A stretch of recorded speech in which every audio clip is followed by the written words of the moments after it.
పేదల ఇల్లు కూల్చి మహాత్ముడి విగ్రహం పెడితే మహాత్మా గాంధీ ఆత్మ శాంతిస్తుందా? మహాత్మా గాంధీ మునిమనమడు తుషార్ గాంధీ ఏమంటున్నారు? ఇల్లు కూల్చొద్దని ప్రభుత్వానికి విజ్ఞప్తి చేస్తున్న పేదల పరిస్థితి ఏంటి? అసలు ఏం జరుగుతోంది హైదరాబాద్ మహానగరంలో? ప్రస్తుతం తెలంగాణలో అనేక రకాలైనటువంటి సమస్యలు తలెత్తుతున్నాయి. హైడ్రాతో మొదలైన ఈ రాద్ధాంతం ఏదైతే ఉందో అది కొనసాగుతూనే ఉంది ఏళ్ల తరబడి. కాంగ్రెస్ ప్రభుత్వం అధికారంలోకి వచ్చిన దగ్గర నుంచి ప్రజలు అసంతృప్తి వ్యక్తం చేస్తూనే ఉన్నారు. హైడ్రా పేరుతో అక్రమ నిర్మాణాలు కూల్చేస్తున్నామని చెప్పి పేద ప్రజల ఇళ్లు కూల్చేశారు. మరి అసదుద్దీన్ ఓవైసీకి సంబంధించిన ఫాతిమా కాలేజీని ఎందుకు కూల్చలేదు? అక్రమంగా చెరువును ఆక్రమించి కట్టినటువంటి కాలేజీ కదా అది, దాన్ని కూల్చరా అని అడిగితే ప్రభుత్వం మాత్రం సమాధానం చెప్పలేదు. ఓల్డ్ సిటీలోని చెరువును ఆక్రమించి కట్టారు ఈ ఫాతిమా కాలేజ్. దీని మీద కాంగ్రెస్ ప్రభుత్వం ఎప్పటి వరకు స్పందించలేదు. మీడియా వాళ్ళు అడిగినా సమాధానం చెప్పలేదు. అయితే ఇప్పుడు రీసెంట్ గా గాంధీ సరోవర్ అనే కొత్త ప్రాజెక్టు తీసుకొచ్చింది. ఈ ప్రాజెక్టులో సుమారు 10,000 ఎకరాల భూమి కావాలట. 10,000 ఎకరాల్లో సుందరీకరణ చేయబోతోంది. అయితే మూసీ పరివాహక ప్రాంతాల్లో 10,000 ఎకరాల భూమిని సేకరించబోతోంది. సేకరించిన 10,000 ఎకరాల భూమి ఉంది కదా, దానిలో 42 ఎకరాల్లో మహాత్ముడి విగ్రహం కడతారంట. మహాత్ముడి విగ్రహం అంటే సాదాసీదా విగ్రహం కాదు, ప్రపంచంలోనే అతి ఎత్తైన విగ్రహం. 5,000 కోట్ల రూపాయలు బడ్జెట్ అట.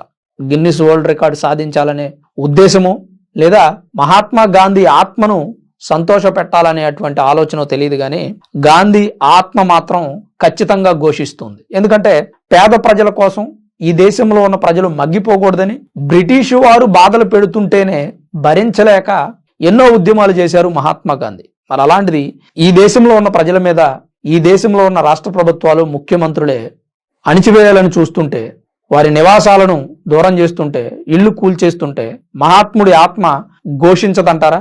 సంతోషిస్తుందా? శాంతిస్తుందా? ఇలాంటి ఒక కార్యక్రమం చూసిన తర్వాత ఖచ్చితంగా ఆత్మ బాధపడుతుంది నాకు తెలిసినంత వరకు. అయితే ఇప్పుడు ఈ గాంధీ సరోవర్ ప్రాజెక్టులో 10,000 ఎకరాలు సేకరిస్తున్నారు కదా, దానిలో 42 ఎకరాలు అనేది గాంధీ మహాత్ముడి విగ్రహం కట్టడానికి. ఈ 42 ఎకరాల్లో రాజేంద్ర నగర్, బండ్లగూడ సమీపంలో, అంటే మూసీ నది పరివాహక ప్రాంతం, అది కూడా పక్కన మూసీ నది ఒడ్డున ఉంటుంది. ఇక్కడ 10 ఎకరాల 34 కుంటల భూమిని సేకరిస్తున్నారు బండ్లగూడ సమీపంలో. అయితే ఈ 10 ఎకరాల 34 కుంటలు సేకరించే దాంట్లో సుమారు 6 ఎకరాల 34 కుంటల్లో మధు పార్క్ రిడ్జ్ అపార్ట్మెంట్ ఉంది. మధు పార్క్ రిడ్జ్ అపార్ట్మెంట్ లో 410 ఫ్లాట్లు ఉన్నాయి. 410 ఫ్లాట్లలో సుమారు 4,000 మంది జీవిస్తున్నారు. మన రాష్ట్రానికి చెందిన వ్యక్తులు, తెలంగాణకి చెందిన వ్యక్తులు, దేశంలో ఉన్న ప్రతి రాష్ట్రానికి చెందిన వ్యక్తులు అక్కడ ఫ్లాట్లు కొనుక్కొని అనేక ఉద్యోగాలు చేస్తూ ఉంటున్నారు. 60% సీనియర్ సిటిజన్సే ఉన్నారంట, రిటైర్డ్ ఎంప్లాయీస్.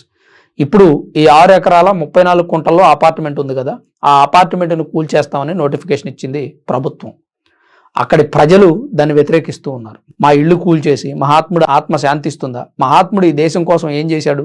ఆ విషయాన్ని కాంగ్రెస్ పార్టీ విస్మరిస్తుంది. కాంగ్రెస్ పార్టీ వచ్చిన తర్వాత రాష్ట్రంలో అరాచకాలు ఎక్కువైపోయాయి. హైడ్రా అని, ఇంకోటని వాళ్ళకి ఫేవర్గా ఉండేటువంటి వారి ఇళ్లు కానీ లేదా వారు నిర్మించుకున్న సంస్థలు కానీ కాలేజీలు కానీ కూల్చడానికి కాంగ్రెస్ ప్రభుత్వం ఇష్టపడడం లేదు. కేవలం పేదల మీద మాత్రమే ఈ ప్రభుత్వం హుకుం జారీ చేసింది అన్నట్లుగా అక్కడ ఉన్న ప్రజలు తెలుపుతున్నారు. అలానే ఈ అపార్ట్మెంట్ కూల్చడానికి మేము ఏమాత్రం ఒప్పుకోం, అవసరమైతే ప్రాణాలు పోయేదాకా పోరాటం చేస్తామని మాట్లాడుతూ ఉన్నారు. నిజంగా వాస్తవానికి మనం రూపాయి కూడబెట్టుకొని ఆ కష్టపడిన డబ్బుతో మనం ఒక అపార్ట్మెంట్లో ఒక ఫ్లాట్ కొనుక్కుంటే ఆ ఫ్లాట్ని కూల్చేయబోతోంది ప్రభుత్వం అంటే ఆ బాధ ఎలా ఉంటుందో ఒకసారి ఆలోచించండి.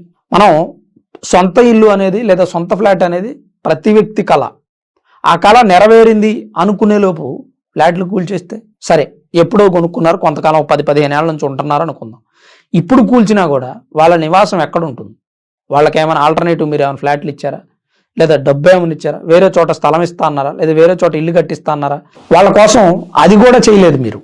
అది చేయకుండా ఉన్న బలంగా ఒక నోటిఫికేషన్ ఇచ్చాం, ఆర్టీఓ వచ్చాడు కదా, ఆ నోటిఫికేషన్ ద్వారా మీరు ఇల్లు ఖాళీ చేసి మీకు 2 నెలలు టైం ఇస్తాం, 3 నెలలు టైం ఇస్తాం అంటే వాళ్ళంతా ఎటు వెళ్ళిపోతారు? ఎక్కడ ఉంటారు? అద్దెలకు ఉండాలా? అద్దెలకు ఉండగలరా?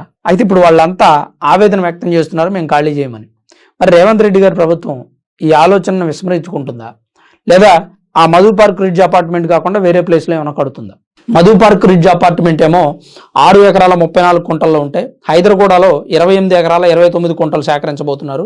ఉప్పరపల్లి పరిధిలో 4 ఎకరాలు సేకరించబోతున్నారు. సుమారుగా ఈ 10 ఎకరాల 34 కుంటలు కూడా జనావాసాలు ఉండేటువంటి ప్రాంతం, ఈ ప్రాంతాన్ని ఖాళీ చేయడానికి మేము ఇష్టపడమని వాళ్ళు అంటున్నారు. మూసీ నదిని మీరు అభివృద్ధి చేసుకోండి, మాకు ఇబ్బంది లేదు, దాన్ని టూరిస్ట్ ప్లేస్గా మార్చుకోండి, కానీ ఇళ్ళు కూల్చేసి గాంధీ విగ్రహం కడతామంటే ఏమాత్రం ఒప్పుకోము అని అక్కడ ఉన్నటువంటి ప్రజలంతా తెలియజేస్తూ ఉన్నారు. అయితే ఈ గాంధీ విగ్రహం నిర్మించేటువంటి ఈ విషయంలో ఇంకా కీలకమైనటువంటి ఘట్టం ఒకటి ఉంది. అదేంటంటే మహాత్ముడి మునిమనవుడు తుషార్ గాంధీ దీని మీద స్పందించారు. మహాత్ముడి విగ్రహం కట్టడానికి పేదల ఇళ్ళు కూల్చడం ఏమాత్రం సమంజసమైన విషయం కాదు. ఒకవేళ మీరు ఇల్లు కూల్చి విగ్రహం నిర్మించిన మహాత్ముడి ఆత్మ శాంతించదు, ఘోషిస్తుంది. రేవంత్ రెడ్డి తక్షణమే ఈ నిర్ణయాన్ని వెనక్కి తీసుకోవాలని తుషార్ గాంధీ కూడా అభిప్రాయపడడం జరిగింది. అంటే రాష్ట్రంలో ఉన్న ప్రజల అభిష్టాల మేరకు ప్రభుత్వం నడుచుకోకపోతే పరిస్థితి ఏం జరుగుతుంది అనేది మనం గతంలో అనేక ప్రభుత్వాలను చూసాం. ప్రజల అభిప్రాయాలను, ప్రజల ఇష్టాలను గౌరవించాల్సినటువంటి బాధ్యత ప్రభుత్వానికి ఉంది. ఎందుకంటే ప్రజలు ఓటేసి కావాలని ఎన్నుకున్నారు. తెలంగాణలో జరుగుతున్నటువంటి అరాచకాలు మనం కళ్ళారా చూస్తూనే ఉన్నాం. ఇందుకైనా మేము గెలిపించింది అని తెలంగాణ ప్రజలు కూడా అంటూ ఉన్నారు. లా అండ్ ఆర్డర్ చేదాటిపోయింది అంటున్నారు.